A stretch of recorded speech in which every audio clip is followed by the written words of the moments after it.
Sebentar.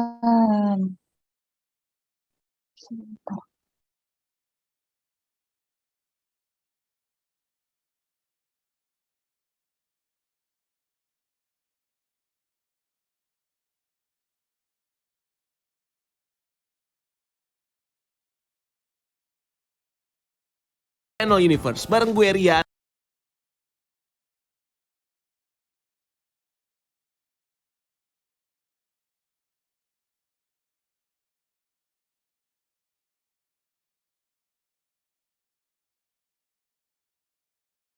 Oke, Adik-adik. Selamat siang, Adik semuanya. Terima kasih nih atas terima kasih hadirannya. Hari ini tak lanjutkan pembahasan kita ya. Jadi ini akan isi daftar hadirnya bagi yang belum yang kelas A nanti terakhir tes ya. Baik.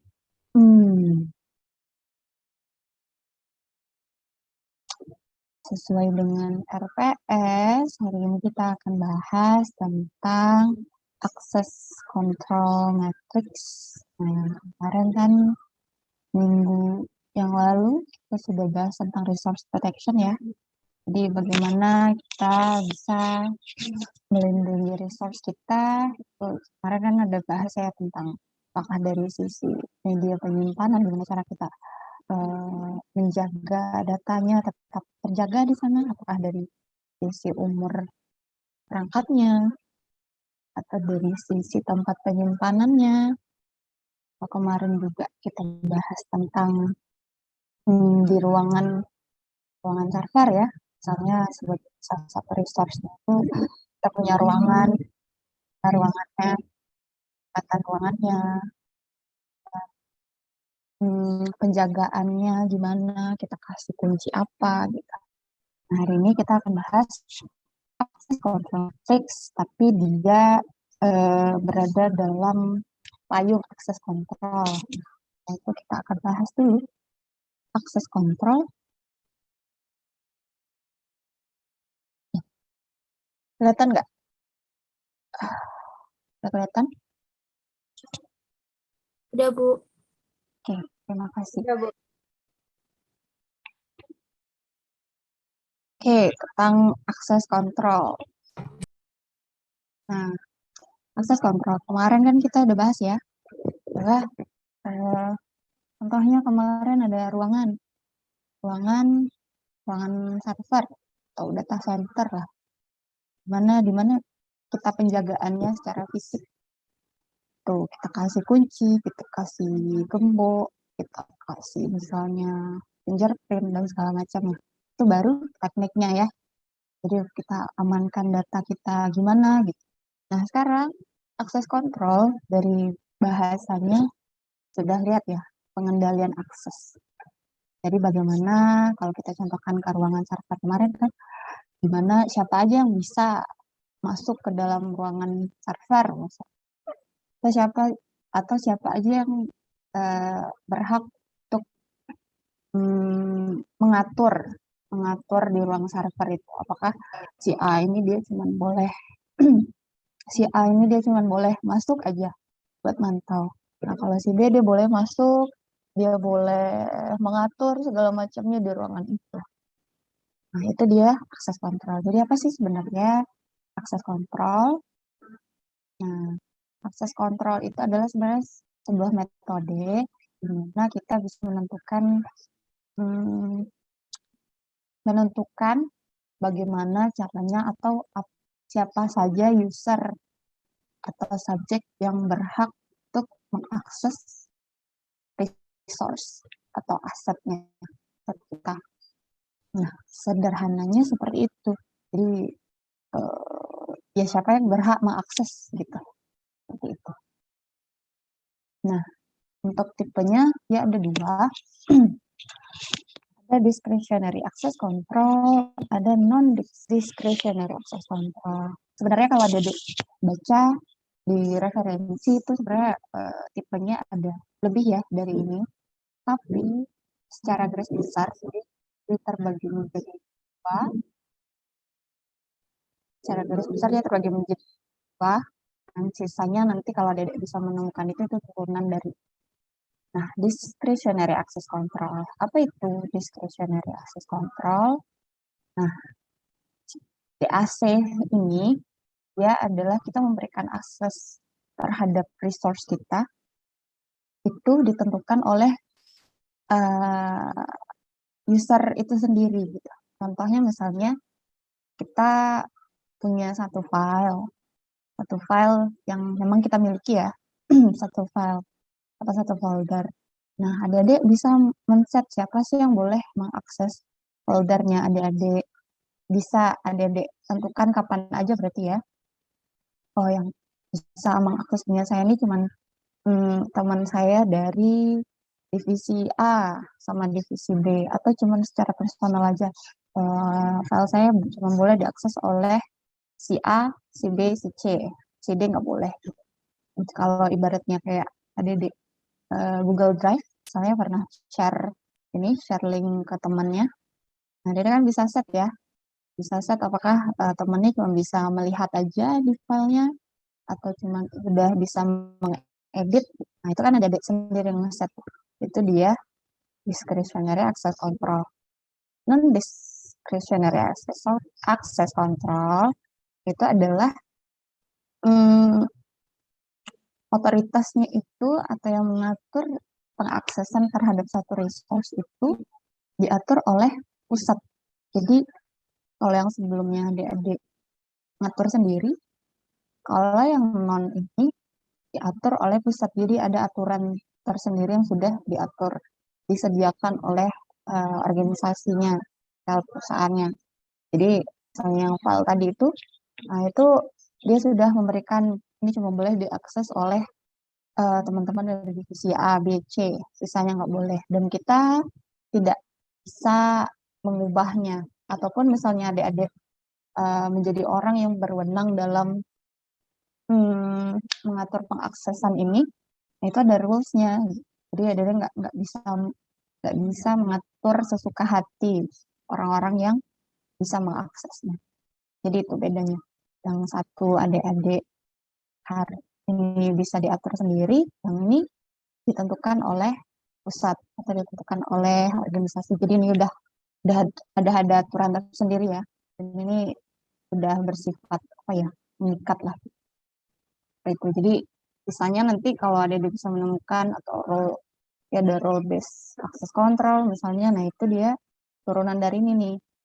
Jadi apakah dari role-nya misalnya dia role CEO-nya bolehnya mengakses resource printer, buku, printer, lemari misalnya, atau file penjualan, pembelian semuanya CEO-nya boleh.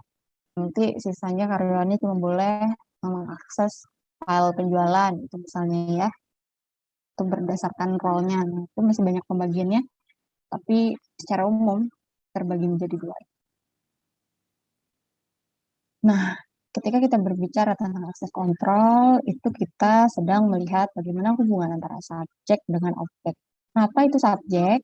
Subjek itu adalah entitas, entitas entitas aktif yang dia bisa mengatur atau mengakses objek pasif. Contoh, orang, user ya, kita bisa mengakses laptop. Nah, laptop itu objek kita. Atau satu program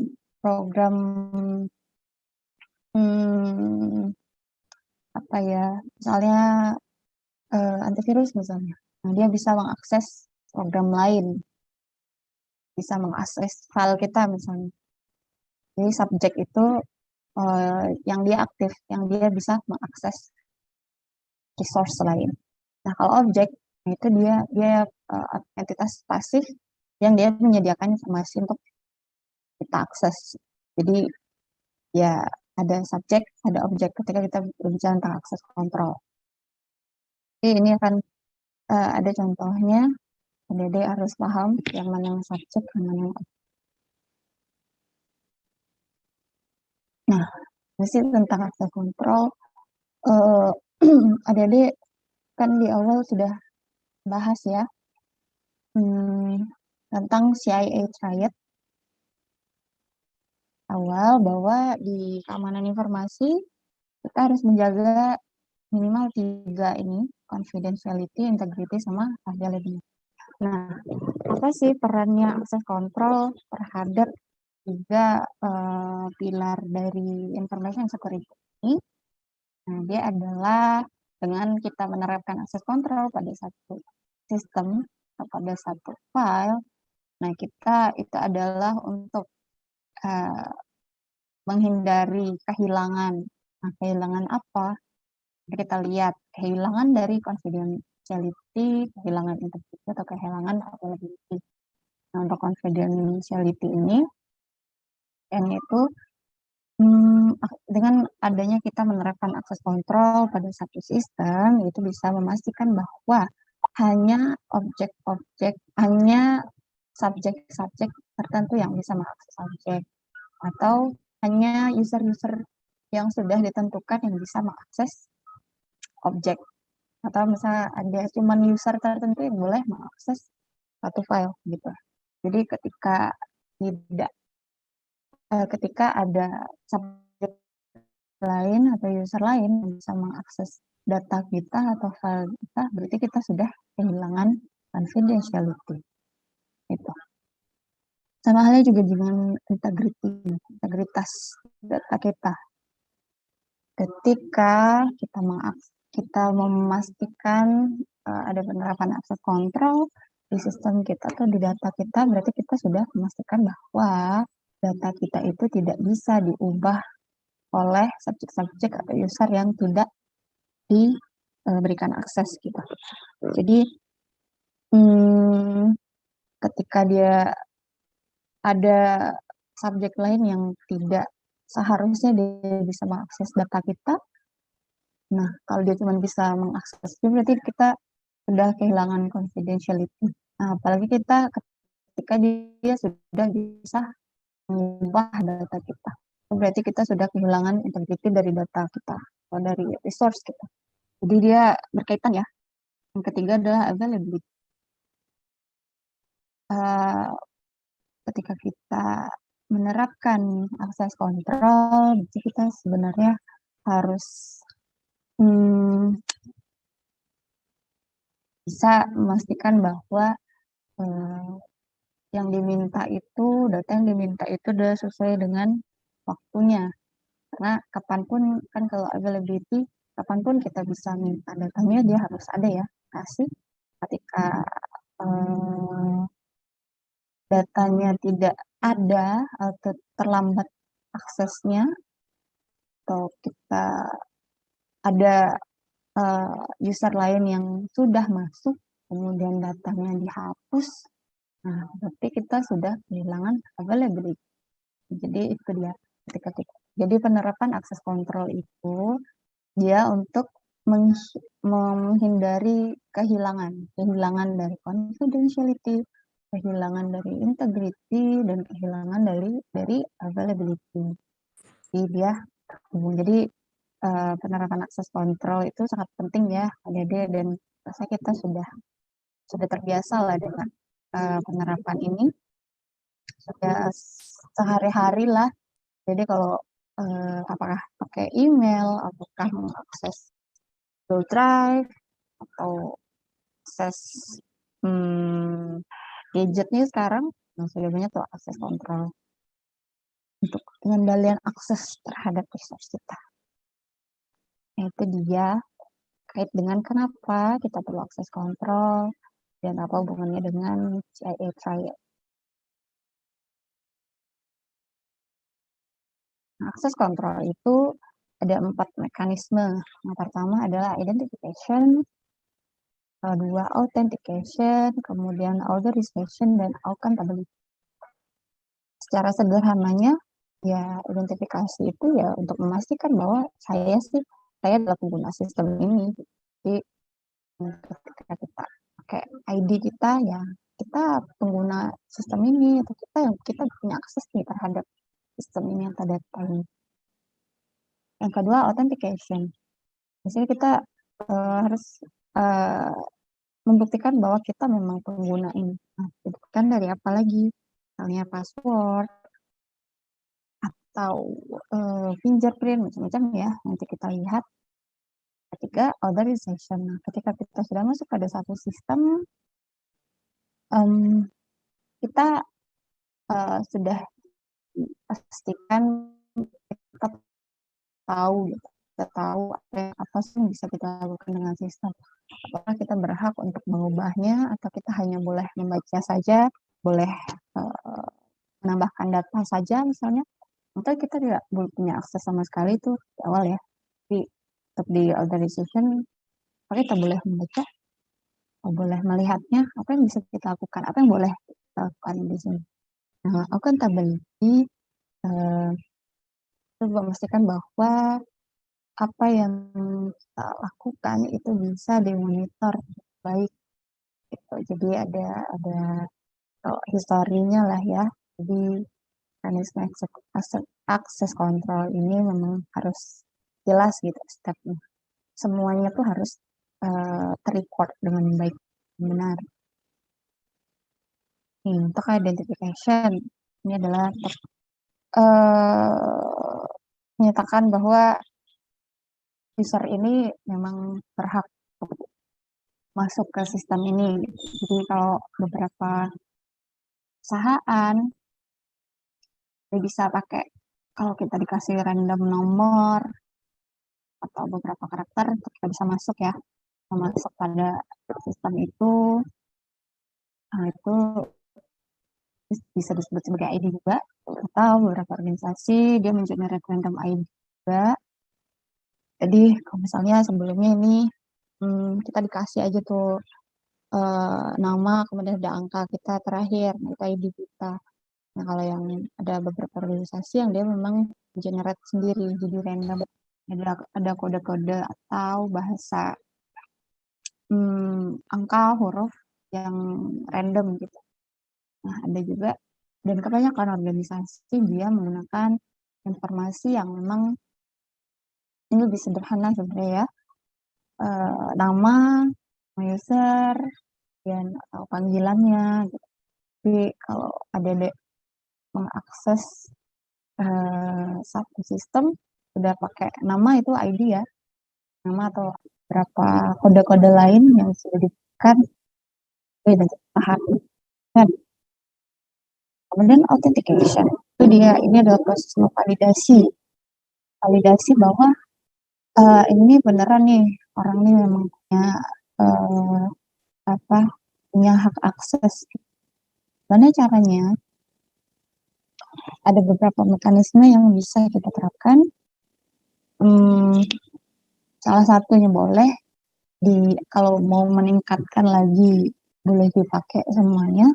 Ini juga tidak jauh-jauh dari yang biasa kita temukan dan kita gunakan. Yang pertama adalah something you know. Nah ini dari apa yang kita tahu. Jadi kita biasa kalau enggak kita yang buat password enggak dikasih ya, atau passphrase. Nah kali ini dia kayak password tapi lebih panjang dan ini di generate langsung, dia pakai berupa angka huruf.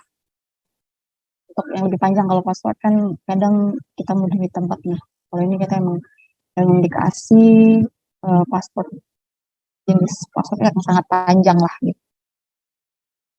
Yang kemudian ada PIN. Nah ini untuk contohnya Dedek masuk ke m-banking misalkan, ketika transaksi diminta PIN, itu termasuk mekanisme something you know, apa yang kita tahu. Yang kedua adalah something you have, apa yang kita punya.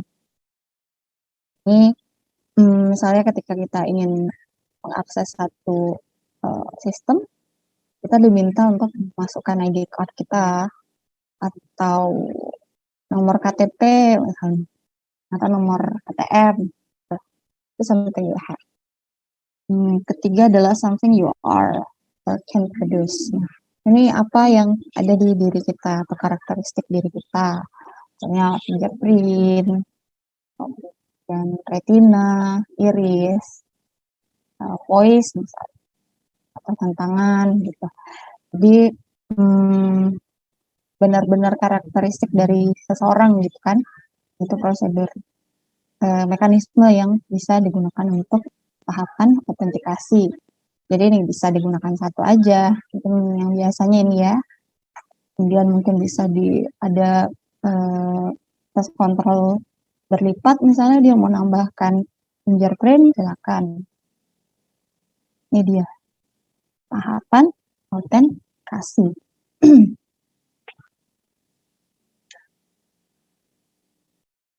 Nah, kemudian ada authorization.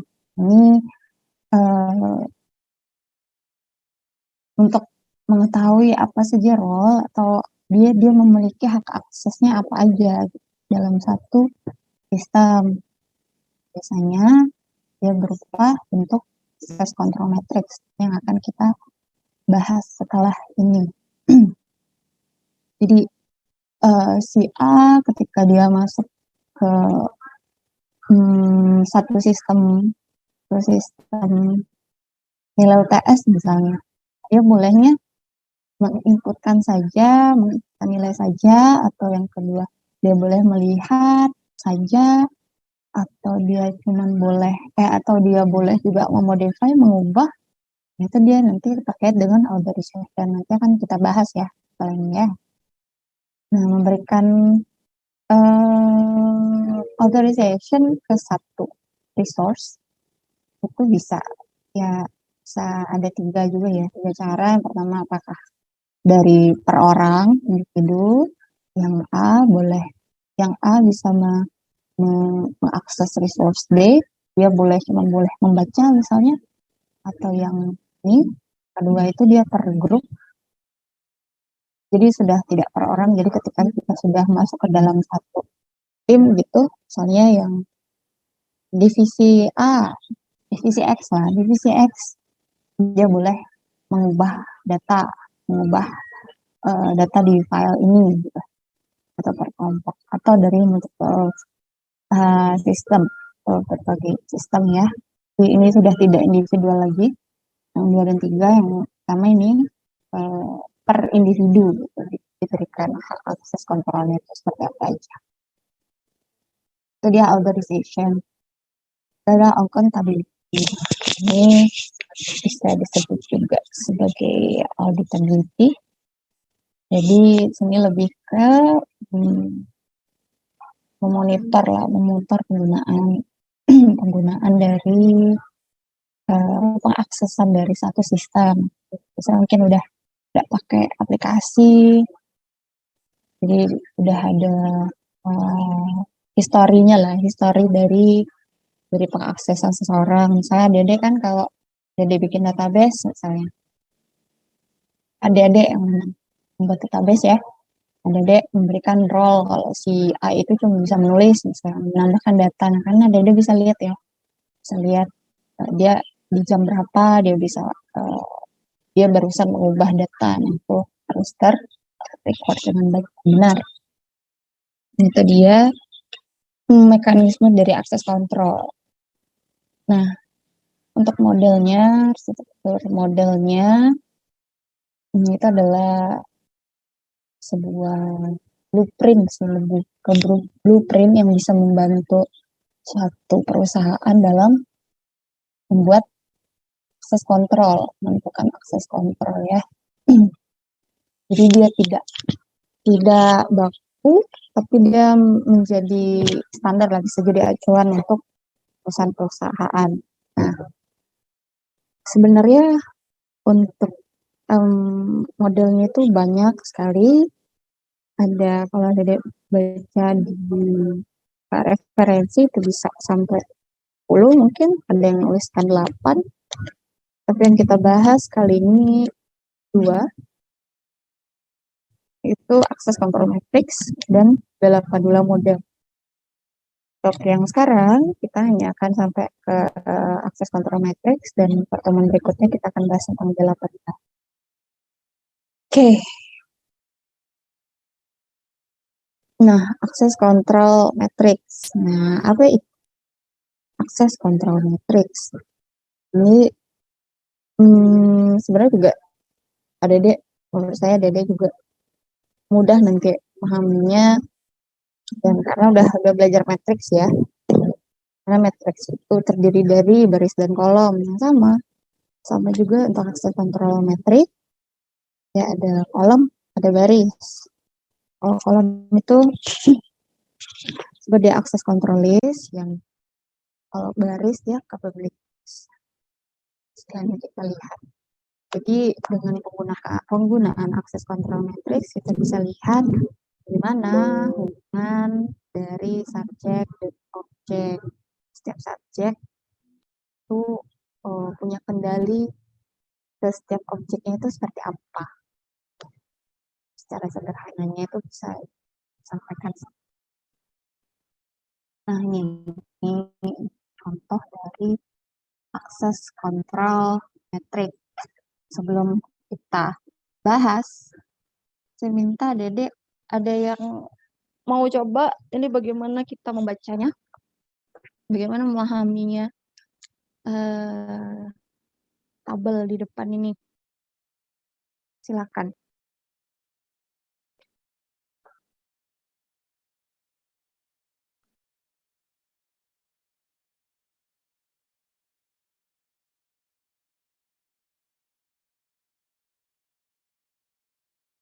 Ada yang mau coba?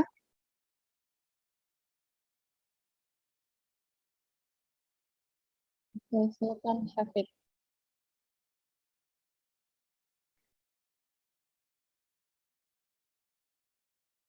Hmm.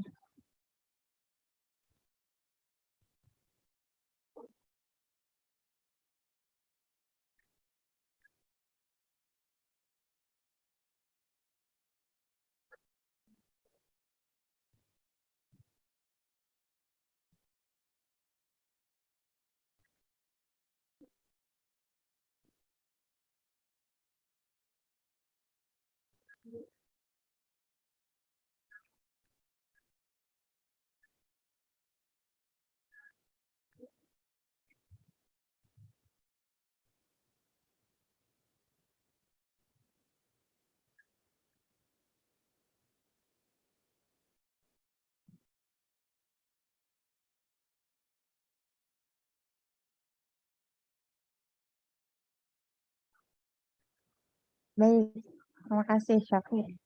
Oke, benar ya. Tapi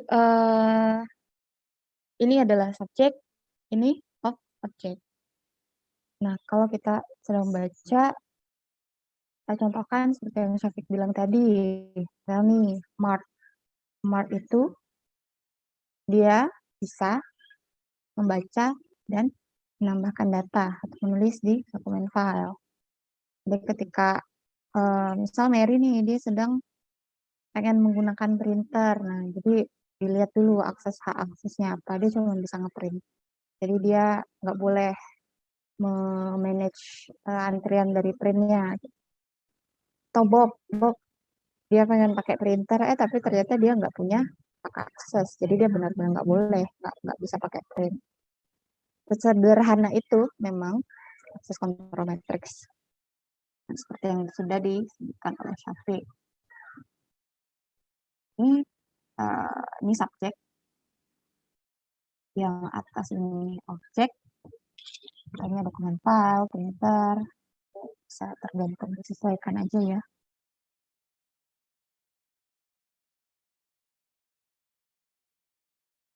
Disesuaikan aja ya dengan kebutuhan.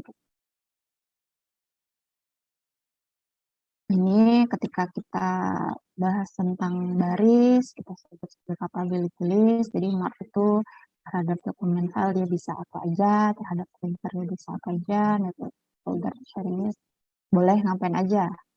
Kalau untuk akses control list ya, untuk objek dokumen file, kira-kira listnya apa aja nih yang bisa list dari aksesnya itu apa aja yang tersedia untuk dokumen file.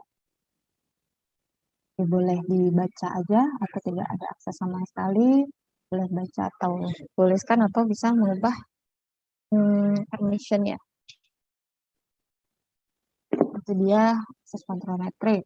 Nah, jadi bisa buat dalam bentuk tabelnya seperti ini atau bentuk tabel yang seperti ini sama aja.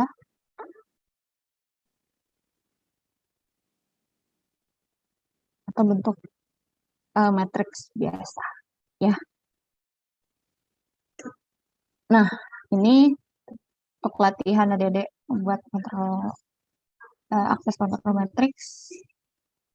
Ada yang mau ditanyakan dulu terkait akses kontrol matriks ini, cara pembuatannya, atau dari soal ini sudah paham?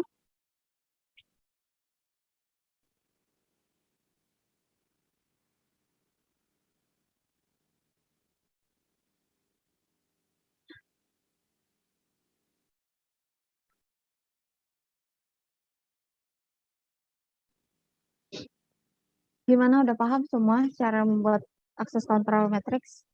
Nanti ada di ujian ini keluar ya.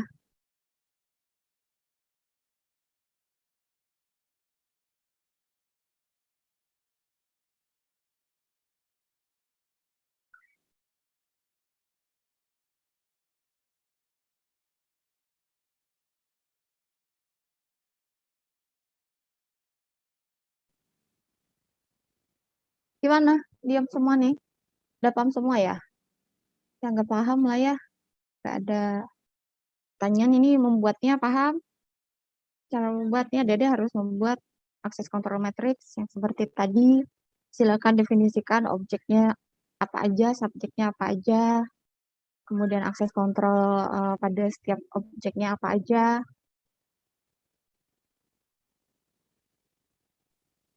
Kalau saya paham, Bu. Oke, terima kasih, Mili. Ini di soalnya nggak ada masalah ya. Ada lagi? Oke, kalau aman. Bagus kalau emang aman, tapi saya harap Pak Dede benar-benar memahami dan eh, tidak mencontek. Silakan dikerjakan ini latihannya. Dibuat di Word aja, nanti dalam bentuk file PDF ada instruksinya. Jadi mungkin kita lihat, kemudian beri penjelasan subjeknya siapa, objeknya siapa, apakah penjelasan detail. Jadi saya tidak hanya menerima dalam bentuk tabel aja, kita harus berikan penjelasan dan pemahaman tentang akses kontrol matriks yang sudah ada dibuat. Oke, kapan dikumpul akhir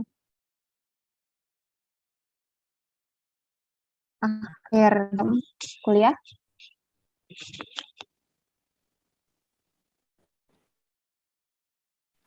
Izin Ya. kalau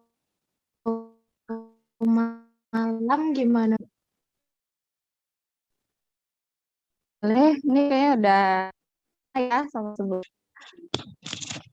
Kira ada yang lagi di kampus atau gimana? Oke, malam. Tapi saya tidak. Tapi harus kasih penjelasan ya. Kalau kita samain aja sama kelas sebelah. Dan tapi saya isinya juga enggak kopas dari kelas sebelah. Nah, ya yang rugi ada juga. Oke. Kalau ada yang terlambat nanti malam, berarti saya anggap nggak bikin tugas kalau late. Karena ini waktunya udah lama juga nih. Sangat lama sebenarnya. Misalkannya. Oke ya. Ada pertanyaan lagi?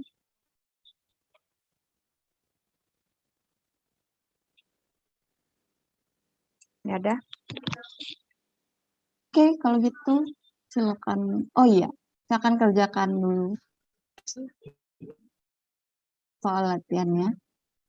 Untuk pertemuan kita berikutnya, kemarin saya bilang dalam minggu ini ada 2 pertemuan ya. Hari apa? antara Kamis sama Jumat.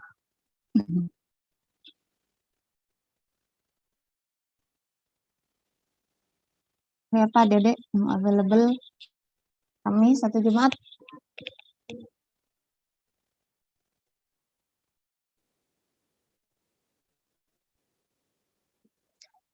Saya bebas saja, tapi kalau Jumat kelas sebelah itu sih udah diisi sama kelas sebelah juga. Nah, Dedek kapan? Kamis Jumat selain shift 1 lah ya. Selain shift 1. Kamis selain shift 1, Jumat selain shift sama shift 3. Nah, silakan. Hari Kamis shift 3 bagaimana, Bu? Boleh. Yang lain gimana? Kamis shift 3. Setuju, Bu. Oke. Ada yang nggak bisa?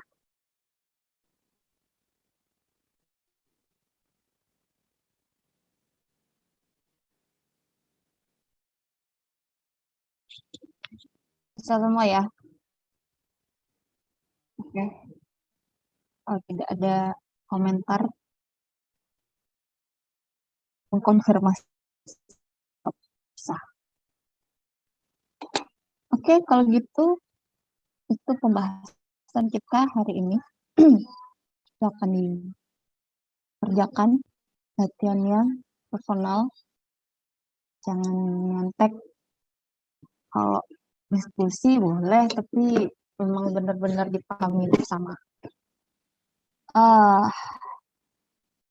Sebelumnya saya isi daftar yang kelas A ya. Yang lainnya nggak ada nih. Kelas B, Tommy Basril, Aidil Hajri, Firmanto, sama Abid. Nggak ada. Yang kelas B yang nggak ngisi, saya Alfa ya. Yang kelas A, Farhan ada?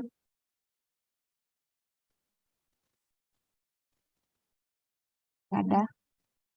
Farid Darman, saya panggil aja tadi yang si merah. Ya, Fahrul Dwi Anugrah, Ada, Bu. Clara. Clara ada? Ada. Alifa, Khairatu Madinah. Ada. Hana Putri Aryadi. Ada. Karena ada, Bu. Mutiara Yosfiah. Mutiara ada, Bu. Vito. Hadir. Tommy Basril. Saya Aidil. Aidil Hajri. Firmanto.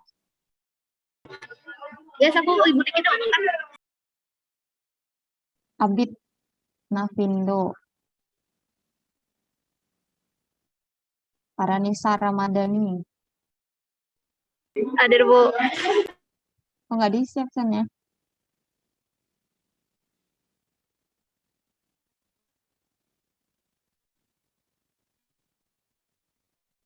Harisa. Harisa Yuda. Harisa Yuda. Ada? Nggak ada. Ini Dedek, biasakan ya isi absennya. Saya dosennya harus ngisi terus. Oke, coba aktifkan kameranya dulu. Saya mau lihat nih. Beneran ada apa enggak? 29 orang.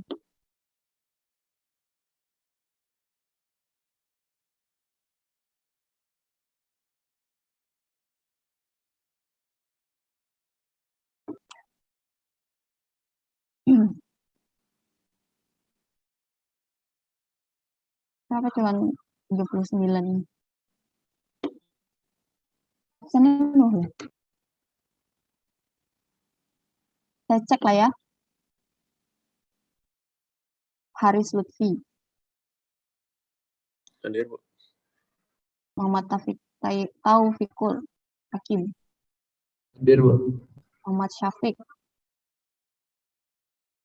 Muhammad Haikal Arfan, Hadir, Bu. Tommy nggak ada tadi. Harkil Amida, Hadir, Abdi, Hafiz, Hadir, Bu. Muhammad Haikal Rizkullah, Hadir, Bu. Lola, Hadir, Bu. Fajri Ananda,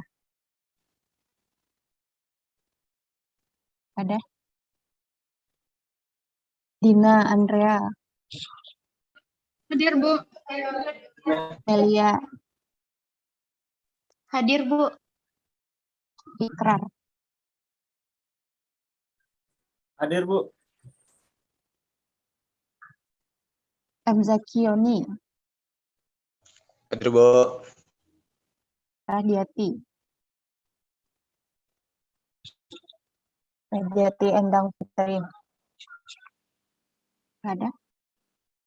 Muhammad Fatahillah, ada. Radiati, Ada, Bu. Laila hadir, Bu. ada. Iksal Gegana, nggak ada. Irafi Hadi, Hadir, Bu. Satria Helmi Putra, hadir, Bu. Muhammad Herbi, Hadir, Bu. Muhammad Iqbal, Hadir, Bu. Zaki Irfan Hakim, Hadir, Bu. Salsabila Juliani, Hadir, Bu. Natasha Khairunisa, Hadir, Bu. Khairunisa, Bu Kaendang, Bang.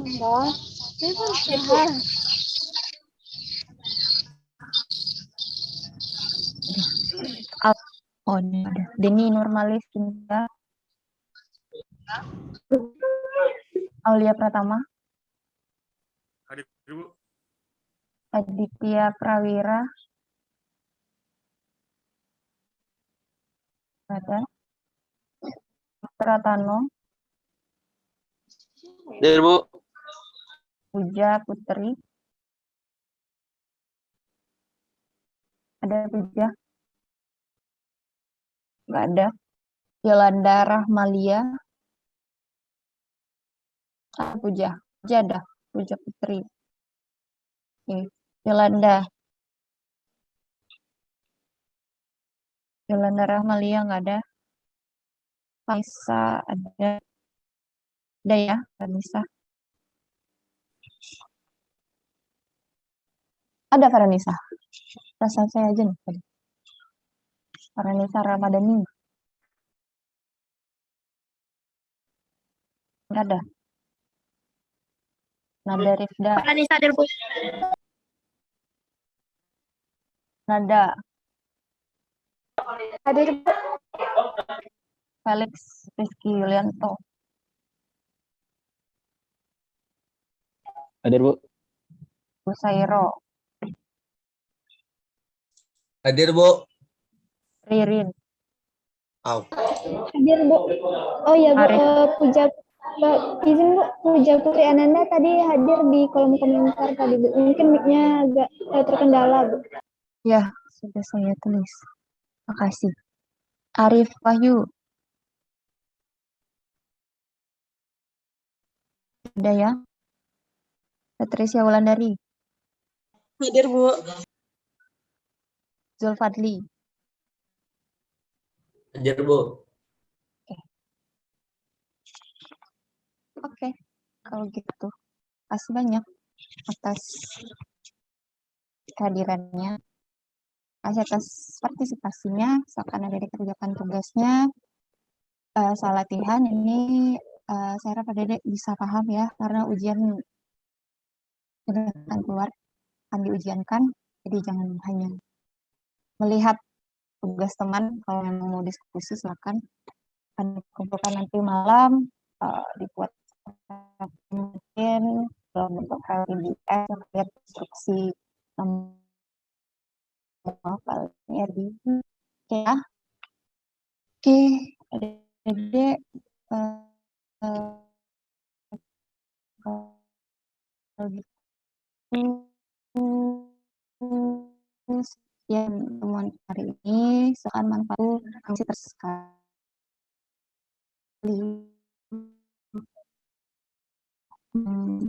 Sampai jumpa hari shift 3 ya. Shift 3